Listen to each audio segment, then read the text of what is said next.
Well, hello everyone. This is Dr. Eileen, and this is Medicine Walk. And today we continue our journey onto the world of empathy. And for those of you who are listening in on Blog Talk Radio, this is Healing House Radio. So I hope you had a good week, and I hope that you were able to gain a lot from the last episode. If this is the first episode you're watching, first, welcome. And second, I would recommend watching the previous two episodes because that is the lead in to what we're going to be talking about today. And actually, it turned, well, often things work out the way they're meant to, and when things kind of come in, and especially for topics that I'm going to cover, something said, you really want to talk about empathy. You really want to talk about emotions and feelings and frequencies and all of those things. And considering that, the world is kind of a bit of a crazy place right now, and there's a lot of feelings that are very intense. There's a lot of reactions that are very intense. There's a lot of very triggering sort of events. And to me, it's that piece of, that racial, the political, all of those are tremendously important parts of our society and how we deal with one another, how we choose to respond when things happen. And being empathic can make it really, really, really tough to come from a place of choice. That's really, the light and shadow aspect of empathy. One, empathy can be a very wonderful healing experience. It can aid in healing. It can aid in restoring balance. And if you look at the shadow side, it can also be used as a weapon. It can be used to manipulate. It can be used to, weaken someone's resolve to be able to make a clear choice about something. And so today we're really going to talk about, some of the ways that we can be able to keep in our place of centeredness, keep in our place of choice. In spite of empathy, you still can have choice. So today we're going to be talking about that, and I'm going to be sharing some specific ways that you can practice being able to stay in choice. Now, what do I mean when I say stay in choice? What I mean is that you are not led by your emotions to react as opposed to choose action. And I've talked to a lot of people, and with things going on, currently, there are people who feel physically sick by what is happening. They feel physically affected by the negativity, by the intensity of the anger and the fear and the hatred that just seems to be going crazy right now.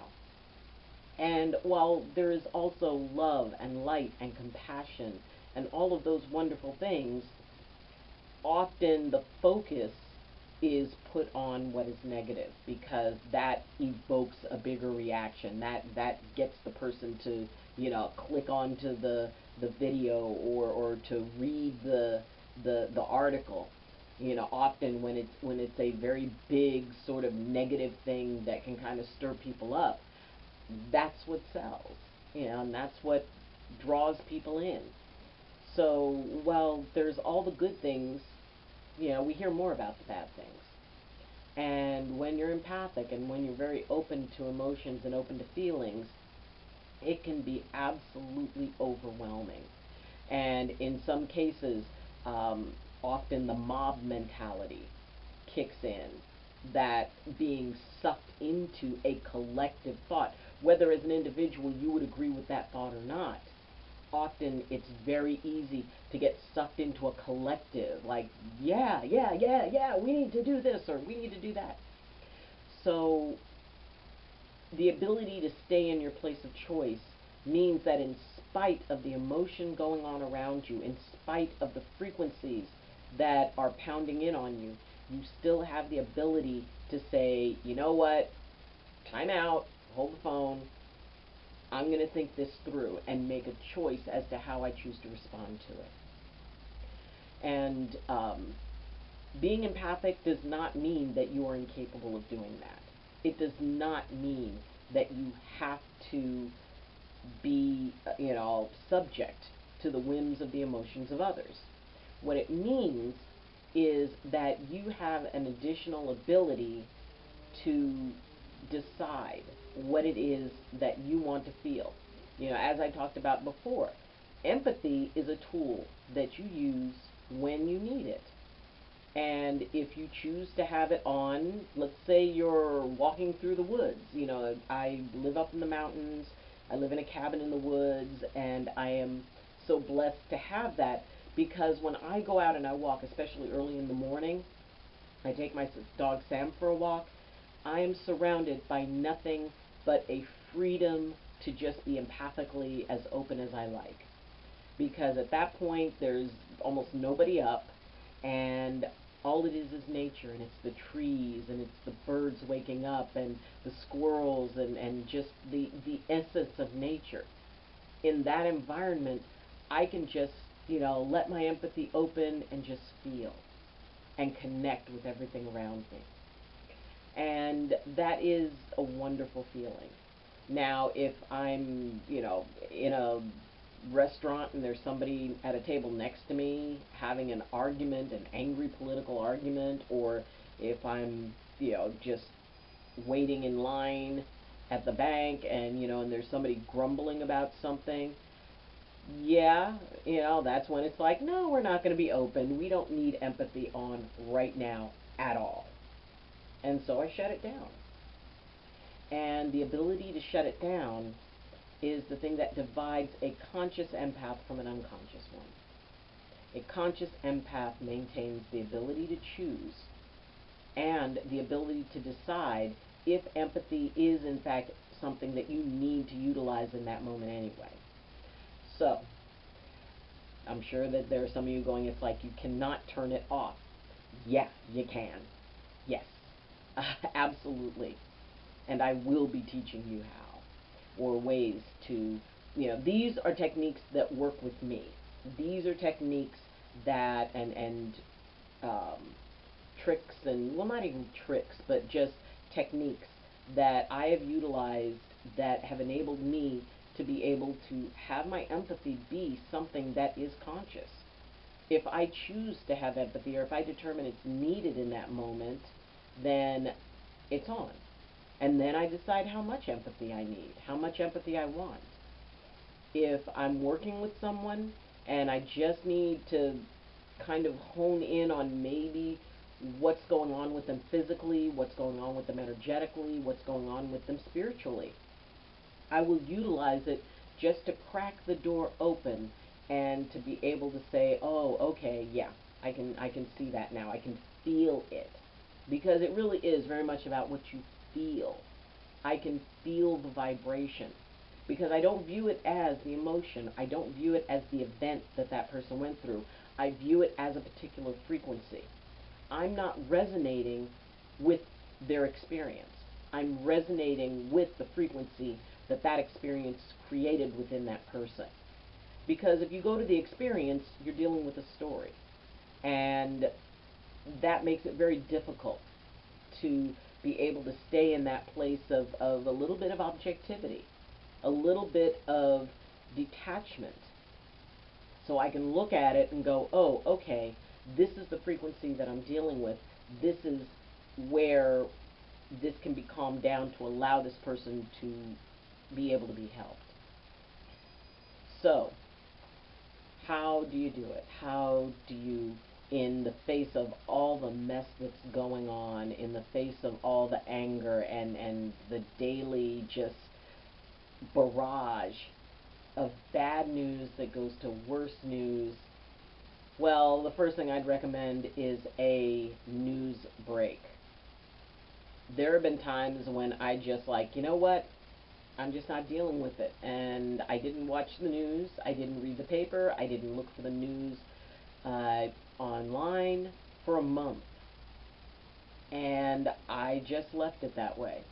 And when I came back to it, it's like, okay, I know that this is all going on. Now, does that mean that you ignore what's happening or bury your head in the sand? No. It means that if you are being overwhelmed by the information that's coming in, you need to first try reducing the information. Take a break from it.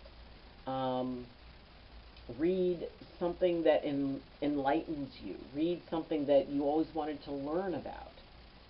That's the way you can kind of redirect that. Turn the idea of what the information is that comes in to something that you would like, something that you would enjoy. If somebody wants to talk politics with you, it's like, well, yeah, but you know what? I read this amazing thing about this subject, and it really is very cool. You can share that, or you can just walk away. But the first suggestion is to be able to set boundaries. And a part of your setting boundaries, and for empaths, setting boundaries and keeping them, the only thing harder than setting a boundary is keeping it. Because there is that inclination towards codependence. And you want to be able to have firm, set boundaries surrounding you, especially if you're empathically sensitive. You get to decide who comes into your playground. Picture it a playground with a big fence around it, and unless someone is willing to play nice, they shouldn't be allowed in your playground. So decide whose energy, and it may get tricky because it may be that you might have to actually tell people, it's like, you know what, I really don't want to talk about that. Or I would rather not talk about that, or, I'm going to go over there if you feel you need to, have this much emotion in it, because I really don't feel that is productive for me. I don't feel that's healthy for me. And as I said, I've had a lot of people who things that are going on have physically sickened them. And that is not a healthy place to be. That is your body taking a hit for an energetic process. So be able to set boundaries. Be able to isolate yourself from the barrage until you're ready to deal with it. And, keep in mind that this is all about choice. Everything is about choice. If you don't want to do that, do what pleases you. Do what feels right to you. What I'm doing is I'm just introducing some ideas that you might want to think about if you're feeling overwhelmed, if you don't feel that you can maintain your equilibrium with all of this going on. Now, there are certain aromatics that can help.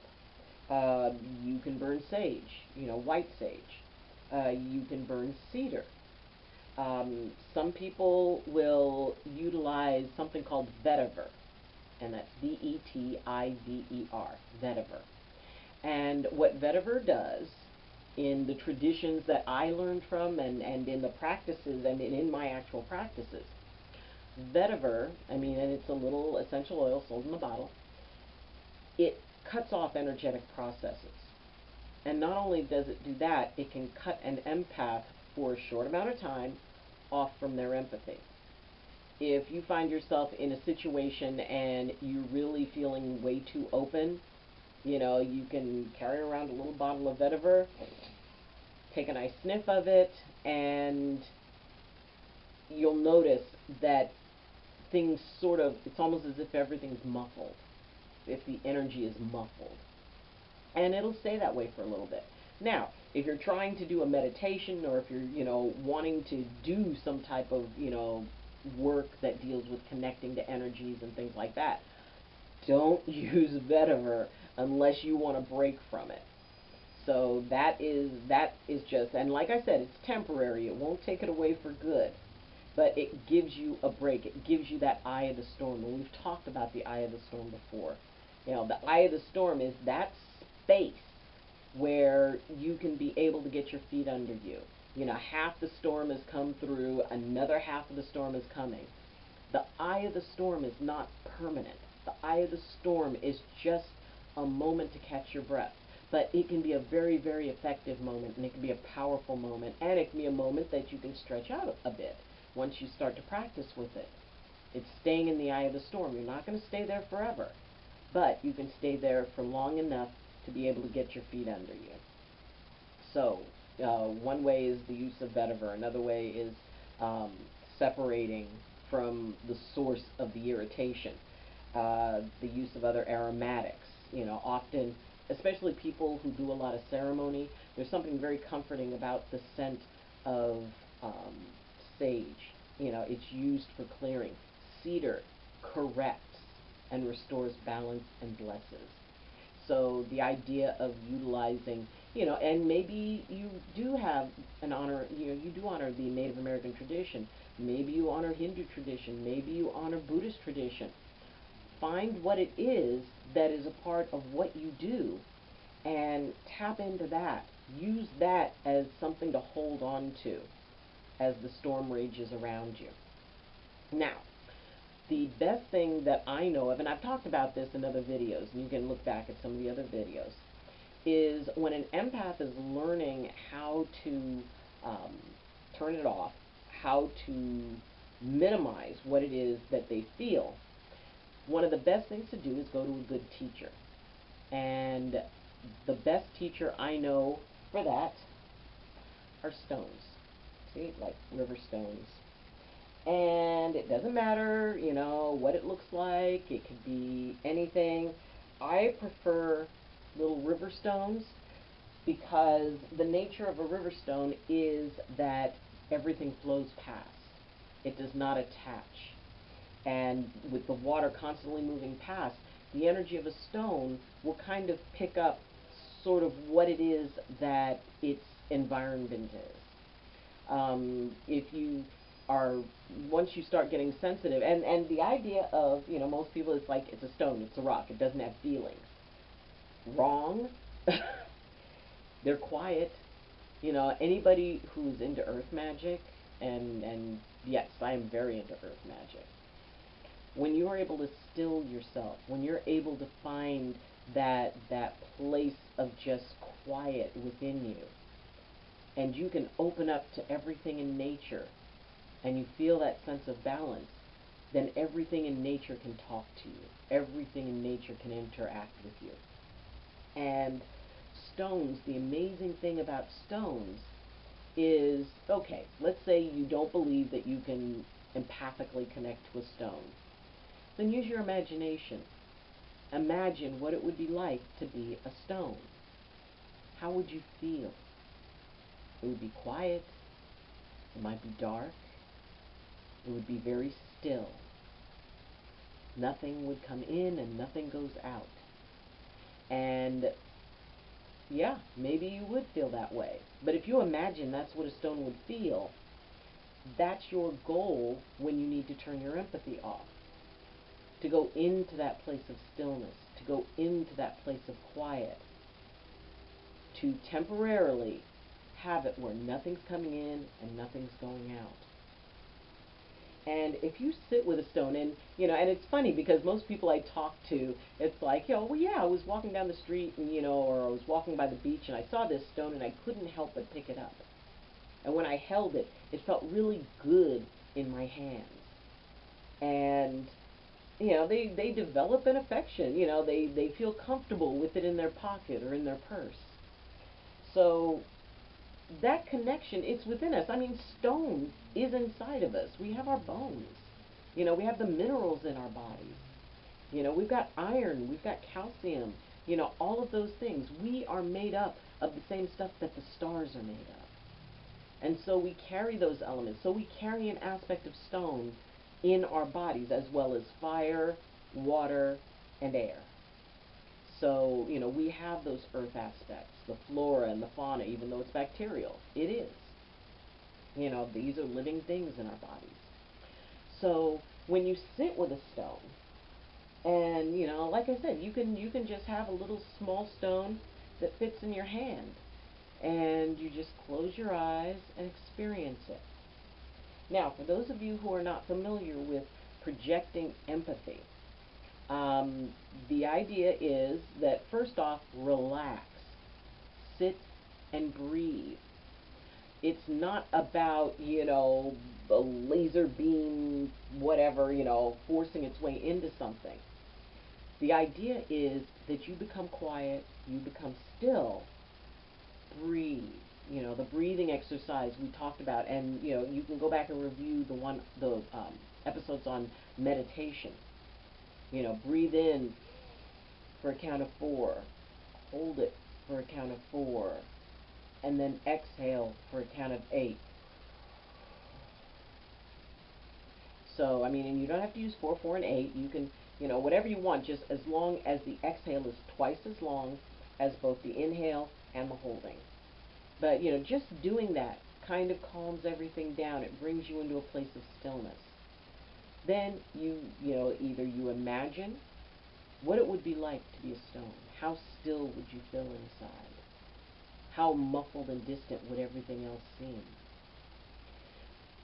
After a while, even if you're telling yourself you're imagining it, the thing is, it opens a doorway. It opens up an ability. You're not talking to a stone per se, but you're matching the frequency, because it does have a frequency. It is matter. And the idea of being able to match that and find that stillness where there is just nothing. There's nothing but peace. There's nothing but quiet. You don't feel like really good. You don't feel really bad. You just kind of feel nothing. And it's in that feeling, and for empaths, that's not a comfortable feeling at first. I will tell you that, you do these, you work with stones. It can be a little bit disorienting, because all of a sudden you reach a point where it kicks in and everything kind of shuts off for a second, and then it's like, I can't feel. It's okay. You get the feelings come back. The empathy comes back. But it just reaches a place, and the more you practice with it, the more you work with stones, the more you're going to be able to reach that place of stillness. And it's in that place of stillness that empathy can be turned off.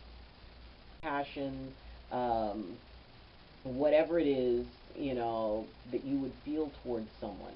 But there is not that need to become involved with it. There's no hook to it.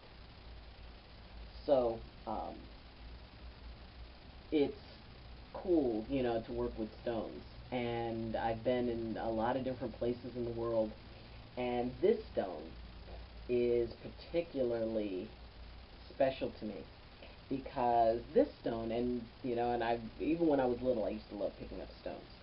This stone came from a place called Merlin's Cave, and that's in England, and it is basically an ocean cave. It was bored out by the ocean, and so at certain times that the tide's too high, you can't get into it. But it was believed it's below Tintagel Castle, and the belief was that it's where King Arthur was born, and it's also where Merlin lived. And so this stone came to me because I went with a group, and we were looking at druidic things, and we had a wonderful tour guide named Jamie George. And if you are ever going to England, Scotland, Ireland, Wales, all of them, wherever you want to go in that area, if you really want to get the druid experience, if you really want to see the history, this is the guy to go. And I will be putting a link to his website in the description, because he is just fantastic, and his tours are fantastic. So there's the main cave, and the group was in there, and he called me aside, and he said, I want you to go into that cave. And it was like this little small cave that was sort of to the side of the main cave. And he told me to walk all the way to the back and see what I find. And so I went all the way to the back, and I sat down, and I was just surrounded by these stones. And I just sat and feeling that stillness, that beautiful, wonderful stillness. And in that environment, and the earth energies that are there, was just amazing. And all of a sudden, I just felt this vibration, and it was this stone. And the sensation I got was, it's like, oh, there you are. I've been waiting for you.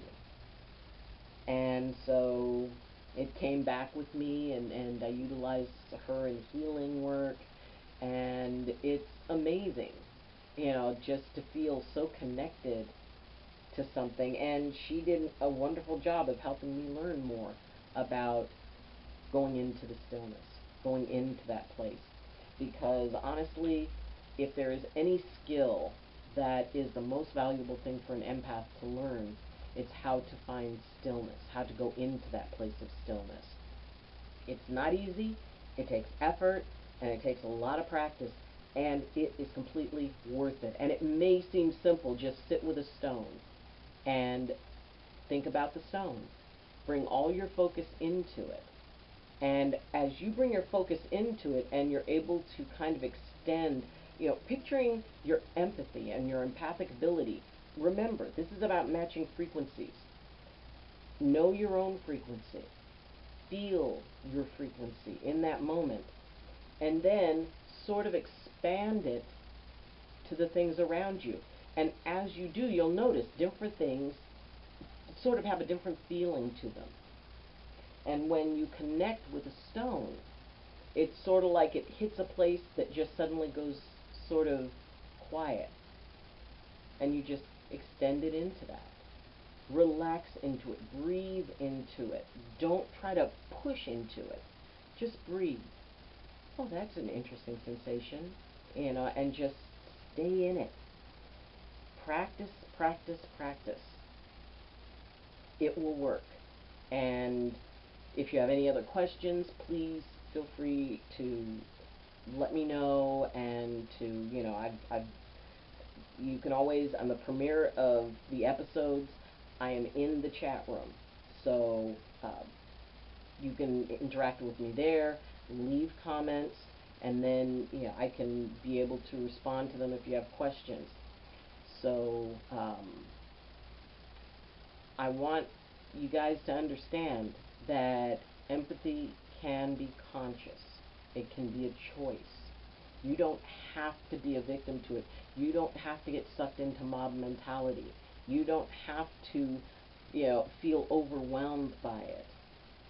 I know it's easy to. And you can do this. There is nothing so much more inherently special about me than any of the rest of you. You guys can do this. All it takes is practice. I've had a lot of practice. If it seems that I'm really good at this stuff, it's because I've been doing it for a really, really, really long time. And that's why I want to do these videos, so that you guys can start being able to learn stuff and to practice stuff and to get some ideas, and then run with your own. Maybe resonating with a stone or finding the frequency of a stone, maybe it's sitting and listening to white noise. Maybe that's what you can focus on to bring your empathy down to that 0 level. Start thinking of different things. If this doesn't work for you, what would? What is your image of stillness? Because that's the focus. Where can you reach stillness? So consider that. And like I said, if you have questions, please post them in the comments. For those of you who are listening on Blog Talk Radio, you can connect with me through that. They do have a comment section there. You can go to my Facebook page, Medicine Walk with Dr. Eileen. You can follow me on Twitter and, connect with me through that. So there's lots of ways to reach me, and they're all in the description. If you found value in this video, and if anybody's empathic or knows an empath who's struggling, please, please, please encourage them to at least take a look at the videos this month, because that's our focus. You can share this video, you can like this video, you can comment on this video, and if you see value in the work, please consider subscribing. If you'd like to support the channel on a bigger level, in the description there is my Patreon link, and that is for me to be able to, get better equipment and editing software and learning the ins and outs, because I really want to improve the channel, and I want to improve the quality of the videos that I put out. So that's going to take some classes and learning things. So if you would like to support in that way, there are incentives that range everything from, for a $2 monthly pledge, you get a shout out, and there are different awards as the pledge goes higher. So check that out. And that's it for today. So, thank you for joining me. And as always, I wish you balance, and I wish you blessings from my heart to yours. Love you. And class dismissed.